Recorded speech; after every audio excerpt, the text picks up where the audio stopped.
بسم اللہ الرحمن الرحیم۔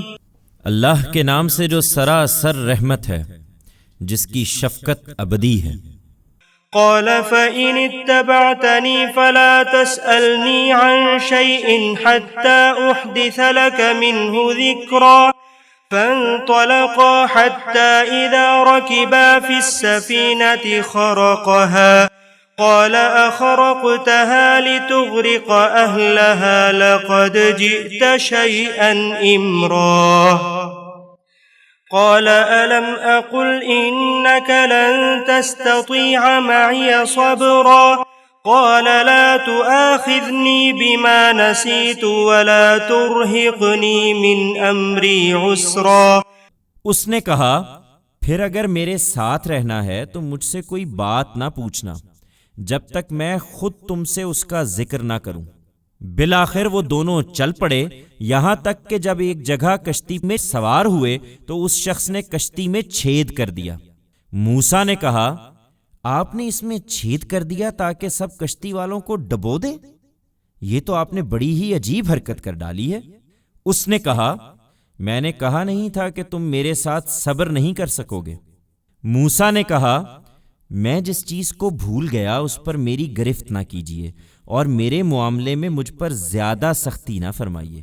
فانطلقا حتى إذا لقيا غلاما فقتله قال أقتلت نفسا زكية بغير نفس لقد جئت شيئا نكرا قال ألم أقل لك إنك لن تستطيع معي صبرا قال إن سألتك عن شيء بعدها فلا تصاحبني قد بلغت من لدني عذرا فانطلقا حتى إذا أتيا أهل قرية استطعما أهلها فأبوا أن يضيفوهما فوجدا فيها جدارا يريد أن ينقض فأقامه قال لو شئت لاتخذت عليه أجرا قال هذا فراق بيني وبينك سأنبئك بتأويل ما لم تستطع عليه صبرا۔ پھر دونوں چلے، یہاں تک کہ جب راستے میں ایک لڑکے سے ملاقات ہوئی تو اس نے لڑکے کو قتل کر ڈالا۔ موسیٰ نے کہا، آپ نے ایک بے گناہ کی جان لے لی حالانکہ اس نے کسی کا خون نہیں کیا تھا، یہ تو آپ نے بہت برا کام کیا ہے۔ اس نے کہا، میں نے تم سے کہا نہیں تھا کہ تم میرے ساتھ صبر نہیں کر سکو گے۔ موسیٰ نے کہا، اس کے بعد اگر میں آپ سے کچھ پوچھوں تو آپ مجھے ساتھ نہ رکھیں، آپ میری طرف سے حد عذر کو پہنچ گئے۔ اس پر دونوں آگے بڑھے، یہاں تک کہ جب ایک بستی والوں کے پاس پہنچے تو وہاں کے لوگوں سے کھانا کھلانے کو کہا، مگر انہوں نے ان کی میزبانی سے انکار کر دیا۔ پھر انہوں نے وہاں ایک دیوار دیکھی جو گرا چاہتی تھی تو اس نے وہ دیوار کھڑی کر دی۔ موسیٰ نے کہا، اگر آپ چاہتے تو اس پر مزدوری لے سکتے تھے۔ اس نے کہا، اب یہ میرے اور تمہارے درمیان جدائی ہے، میں ابھی ان باتوں کی حقیقت تمہیں بتاتا ہوں جن پر تم صبر نہیں کر سکے ہو۔ أما السفينة فكانت لمساكين يعملون في البحر فأردت أن أعيبها وكان وراءهم ملك يأخذ كل سفينة غصبا۔ اس کشتی کا معاملہ یہ ہے کہ وہ چند مسکینوں کی تھی جو دریا میں محنت مزدوری کرتے تھے، سو میں نے چاہا کہ اسے عیب دار کر دوں، اس لیے کہ ان کے آگے ایک بادشاہ تھا جو ہر کشتی کو زبردستی چھین رہا تھا۔ وَأَمَّا الْغُلَامُ فَكَانَ أَبَوَاهُ مُؤْمِنَيْنِ فَخَشِينَا أَن يُرْهِقَهُمَا طُغْيَانًا وَكُفْرًا فَأَرَدْنَا أَن يُبْدِلَهُمَا رَبُّهُمَا خَيْرًا مِّنْهُ زَكَاةً وَأَقْرَبَ رُحْمًا۔ رہا لڑکا تو اس کے ماں باپ دونوں ایمان والے تھے، سو ہمیں اندیشہ ہوا کہ کہیں وہ بڑا ہو کر اپنی سرکشی اور کفر سے ان کو تنگ نہ کرے، سو ہم نے چاہا کہ ان کا پروردگار انہیں اس کی جگہ ایسی اولاد دے جو پاکیزگی میں اس سے بہتر اور شفقت و محبت میں اس سے بڑھ کر ہو۔ وَأَمَّا الْجِدَارُ فَكَانَ لِغُلَامَيْنِ يَتِيمَيْنِ فِي الْمَدِينَةِ وَكَانَ تَحْتَهُ كَنْزٌ لَهُمَا وَكَانَ أَبُوهُمَا صَالِحًا فَأَرَادَ رَبُّكَ أَنْ يَبْلُغَا أَشُدَّهُمَا وَيَسْتَخْرِجَا كَنْزَهُمَا رَحْمَةً مِّن رَّبِّكَ وَمَا فَعَلْتُهُ عَنْ أَمْرِي ذَلِكَ تَأْوِيلُ مَا لَمْ تَسْطِعْ عَلَيْهِ صَبْرًا۔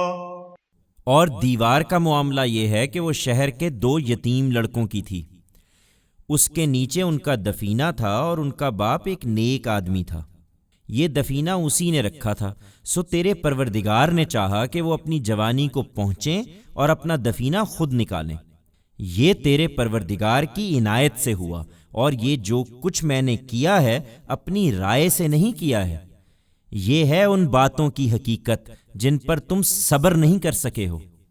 وَيَسْأَلُونَكَ عَنْ ذِي الْقَرْنَيْنِ قُلْ سَأَتْلُو عَلَيْكُمْ مِنْهُ ذِكْرًا إِنَّا مَكَّنَّا لَهُ فِي الْأَرْضِ وَآتَيْنَاهُ مِنْ كُلِّ شَيْءٍ سَبَبًا فَأَتْبَعَ سَبَبًا حَتَّى إِذَا بَلَغَ مَغْرِبَ الشَّمْسِ وَجَدَهَا تَغْرُبُ فِي عَيْنٍ حَمِئَةٍ وَوَجَدَ عِندَهَا قَوْمًا قُلْنَا يَا ذَا الْقَرْنَيْنِ إِمَّا أَن تُعَذِّبَ وَإِمَّا أَن تَتَّخِذَ فِيهِمْ حُسْنًا قَالَ أَمَّا مَنْ ظَلَمَ فَسَوْفَ نُعَذِّبُهُ ثُمَّ يُرَدُّ إِلَى رَبِّهِ فَيُعَذِّبُهُ عَذَابًا نُكْرًا وَأَمَّا مَنْ آمَنَ وَعَمِلَ صَالِحًا فَلَهُ جَزَاءً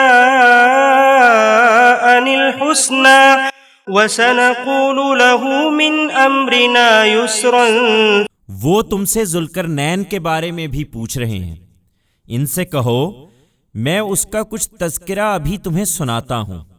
ہم نے اس کو زمین میں اقتدار عطا فرمایا تھا اور اس کو ہر قسم کے اسباب و وسائل بخشے تھے، پھر اس نے ایک مرتبہ ایک مہم کا سامان کیا، یہاں تک کہ جب وہ سورج کے غروب ہونے کی جگہ تک پہنچا تو اس نے سورج کو دیکھا کہ ایک سیاہ کیچڑ کے چشمے میں ڈوب رہا ہے، اور اس کے پاس اسے ایک قوم ملی۔ ہم نے کہا اے ذوالقرنین، یہ تیرے اختیار میں ہیں کہ چاہو تو انہیں سزا دو اور چاہو تو ان کے بارے میں حسن سلوک کا رویہ اختیار کرو۔ اس نے کہا جو ان میں سے ظلم کرے گا ہم اس کو سزا دیں گے، پھر وہ اپنے پروردگار کی طرف لوٹایا جائے گا تو وہ بھی اس کو سخت سزا دے گا۔ اس کے برخلاف جو ایمان لائے گا اور اچھا عمل کرے گا اس کے بدلے میں اس کے پروردگار کے پاس بھی بھلائی ہے اور ہم بھی اس کے ساتھ اپنا معاملہ آسان کریں گے۔ ثم أتبع سببا حتى إذا بلغ مطلع الشمس وجدها تطلع على قوم لم نجعل لهم من دونها سترا كذلك وقد أحطنا بما لديه خبرا۔ پھر اس نے ایک دوسری مہم کا سامان کیا، یہاں تک کہ جب وہ طلوع آفتاب کی جگہ تک پہنچا تو اس کو دیکھا کہ وہ ایک ایسی قوم پر طلوع ہو رہا ہے جن کے لیے ہم نے آفتاب کے ادھر کوئی آڑ نہیں رکھی تھی۔ یہ اسی طرح ہوا، اور جو کچھ ذوالقرنین کے پاس تھا اسے ہم خوب جانتے تھے۔